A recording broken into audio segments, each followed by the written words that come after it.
大家好，欢迎大家观看今天的节目。在大家心目中，魔似乎是一个很可怕的东西，一般都是头上长角、三头六臂、面目狰狞、杀人放火，甚至还要吃人等等，无恶不作，等同于妖怪一般。但在佛法中却并非如此。在佛经中，魔有两个概念。第一个概念是梵语音译简称，其实原本我们汉语中并没有魔这个字，所以翻译成了魔。意思就是修行中有许多的障碍、烦恼、扰乱的东西，我们必须要借此来磨自己的心，使得心尘不染，就可以精进，甚至开悟得道了。比如六祖慧能的师兄神秀大师就曾经做过一个著名的偈子：身似菩提树，心如明镜台，时时勤拂拭，勿使染尘埃，就是这个意思。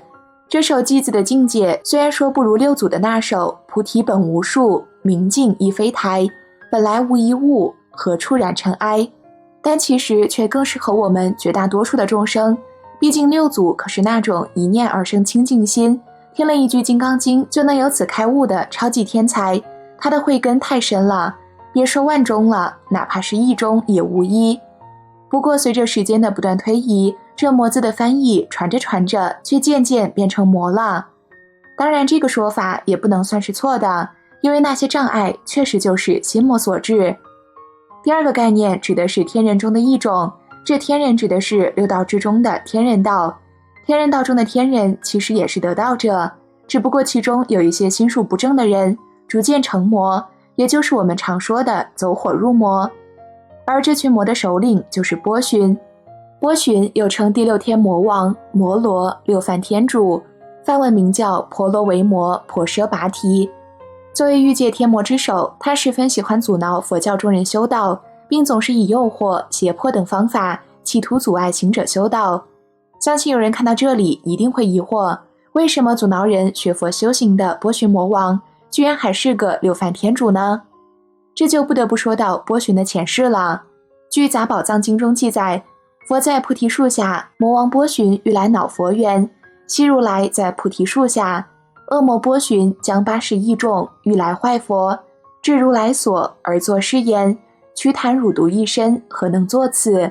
即可起去，若不去者，我着汝脚，至着海外。佛言：我观世间，无能治我着海外者，汝于前身。但曾作一寺，受1日8戒，施辟支佛一钵之时，故生6天为大魔王。了解了魔王波旬的前世后，我们再来说说波旬的住处。佛教将世界分为欲界、色界、无色界3界，而欲界包含6欲天。所谓欲是指物之5欲，色声香味触。天分为欲界天、色界天和无色界天。欲界是6道所居，欲界众生有淫欲心，欲界越高，淫欲心越淡，分别是骄、暴、卧、笑、视。欲界天有6层，亦称6欲天，其特征主要是有乐、欲。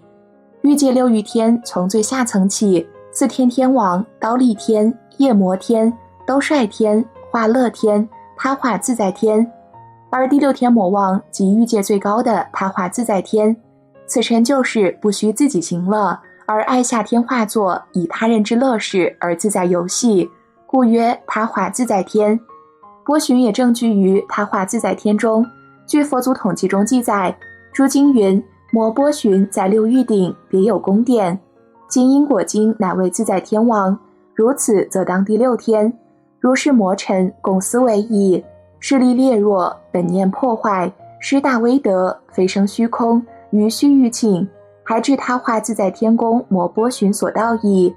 与他化自在天、梵迦夷天中间有摩天宫，纵广6000由旬，宫墙7重，蓝盾7重，罗网7重，行树7重，乃至无数众鸟相合而鸣。波旬常常追随佛及其弟子进行扰乱流难，其行迹所到之处，遍及王舍城、毗舍离城、波罗奈国、玉毗罗聚落、梭罗婆罗门聚落、世世始主世世聚落、乌赞婆利梵志女林、婆耆寿陀山布林等各处。可以说，凡是佛及其弟子所在的地方，波旬皆可能出现。波旬既出现于佛成道后与入灭前这样的重要时刻，又频频出现于佛陀独处静行、卧息、禅坐、起食以及为比丘或四众说法之时，还常常单独出现于佛弟子跟前。通过其他经典，我们还可知佛在成道之前亦曾与波旬发生过交锋。逆佛乱僧时，波旬常常会借用多种变化手段，如化身年少、大龙、少壮婆罗门像、大牛、壮士大身，或施以碎石、蒙蔽阿难等魔法。在中阿含经的降魔经中，波旬是化为细形而潜入大目犍连尊者腹中的，有时波旬也会直接以魔力动乱泛指心意。此外，据杂阿含经卷39中记载，波旬除了亲自动手外，还让自己的3个女儿爱欲、爱念和爱乐来到佛面前进行扰乱。当时佛祖释迦牟尼在经历了6年的苦行之后，来到一个叫菩提迦耶的地方，佛祖坐在一株菩提树下沉思默想，关照本心。而在佛陀观想本心的时候，他所处之地开始出现种种奇迹，天空中涌现出了花云，下起了花雨，浓郁的香气弥漫在空气中，祥瑞的菩提树威武挺立，和煦的阳光在风中露出慈颜，青山含笑，小河欢唱，百鸟衔来香枝，百兽采集了奇异的果品鲜花供奉在佛前，鸟飞翔于天，兽欢洒于地，有情无情，同庆吉祥。释迦牟尼即将成佛，无上祥光彻照天地，冲上死亡与欲念的魔宫。魔王波旬作为欲界第6天的天主，看到释迦牟尼即将成佛，他很是惊恐，叫嚣着一定要阻止释迦牟尼成佛。于是他急忙派了3名魔女前去蛊惑佛祖。3名魔女，一名叫爱欲，一名叫贪欲，一名叫乐欲。她们盛装严饰，款款围捕，来到释迦牟尼前殷勤献媚，竭尽种种妖娆之态，淫荡之状。但是释迦牟尼身心既定，对魔女淫荡的挑逗毫不动心，犹如莲花出污泥而不染，并训诫他们道：你们形态虽好，但心不端正，好比精美的琉璃瓶满盛粪秽，不知自持，还敢来狂惑人吗？说完，释迦牟尼又使法力，使魔女得见自身恶态，只见骷髅骨节，皮包金蝉，脓囊涕唾。魔女见状，匍匐而逃。魔王波旬见魔女引诱没有成功，十分震怒，他自恃神通，带领魔兵、毒虫、怪兽，带上毒雷、毒箭，来到释迦牟尼座前，并威胁释迦牟尼道：如果太子你不立即回到皇宫，去享受荣华富贵的生活，却妄想在这儿成佛，我就让你粉身碎骨，死在树下。悉达多太子专心修行，面对魔王的威胁一点也不恐惧。魔王命令魔军雷箭齐发。说来也怪，魔王的毒雷、毒箭在射到释迦牟尼近处，皆纷纷散落，任凭魔王风浪再三，但见佛祖安静如初。释迦牟尼佛告诉凶恶暴躁的魔王道：我所以得成菩萨道，是因为从无数劫以来积聚了无量福德智慧，圆满了6度万行，你来攻我，不是以卵击石，自取灭亡吗？说罢，释迦牟尼身放金光，魔众尽皆跌扑。魔王听后更加不悦，又发动进攻，无奈他根本无法冲破佛祖周身的圣洁之光，他狼狈万状，只好承认失败。这时天空一声巨响，护法天神也纷纷前来帮助太子，将魔鬼全部驱散。看完了佛经中记载的魔王波旬阻挠佛陀修行的几大经典场景，我们再来说说魔王的绝招6魔钩。有6魔钩，云何为6？眼未着色，是则魔钩；耳未着声，是则魔钩；鼻未着香，是则魔钩；舌未着味，是则魔钩；身未着触，是则魔钩；意未着法，是则魔钩。若沙门、婆罗门眼未着色者，当知是沙门、婆罗门魔钩勾其焉，余魔不得自在。佛陀的比喻十分形象，摩罗的魔爪抓住6条锁链，随时潜伏在我们的6根门头，伺机勒住我们的喉咙。只要你对6尘产生一点贪爱，你的脖子上就会挂上一条铁链。那么中了波旬的6魔钩后，如何摆脱魔爪，获得自在呢？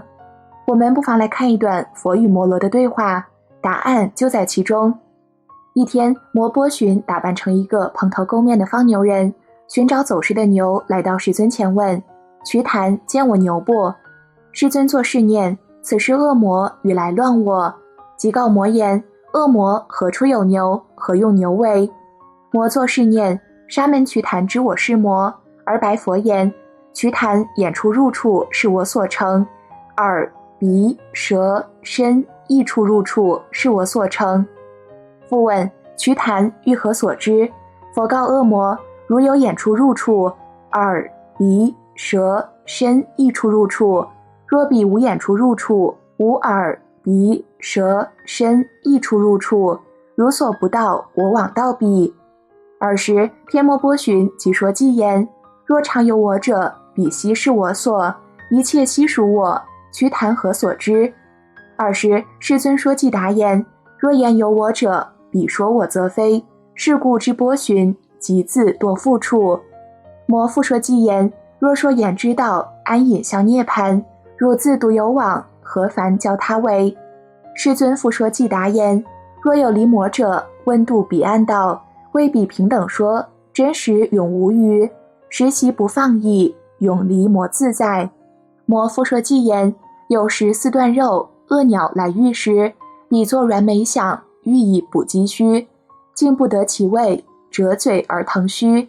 我今犹如鸟，瞿昙如生时，不入愧而去，有鸟临虚室，内心怀愁毒，及彼眉不现。带着怨恨离开佛陀的摩罗，他会甘心饿着肚子吗？或许你我将成为他的下一个目标。如今距离佛陀涅槃早已经数百年过去了，这世间正如当年这位欲界灵主第六天魔王所预言的一样，确实欲望横流，魔头丛生，甚至就连佛教的许多弟子也都被沾染。名为修行，其实却是为了钱财，最终也变成了波旬的手下。而要面对这种情况，除了修行之外，别无他法。佛祖留下的许多经文都是破除心魔的无上利器，84000道法门，只要掌握其中，就可以破网，心魔不生。比如《金刚经》中4句偈中的第1句就有此妙用：凡所有相，皆为虚妄，若见诸相非相，则见如来。意思就是说，一切心魔都是外相，当你什么时候能够看破这一点，你也就等同见到了如来的清净法身，到时候哪怕再多的魔头也都拿你无可奈何。而与之相反，众生若是不修行的话，那无论获得多少名利，其实也仍然逃不过欲望二字，仍然是波旬的手下，难逃被他控制的命运。所以成佛成魔都在这一念之间，望诸位朋友和师兄们戒之慎之。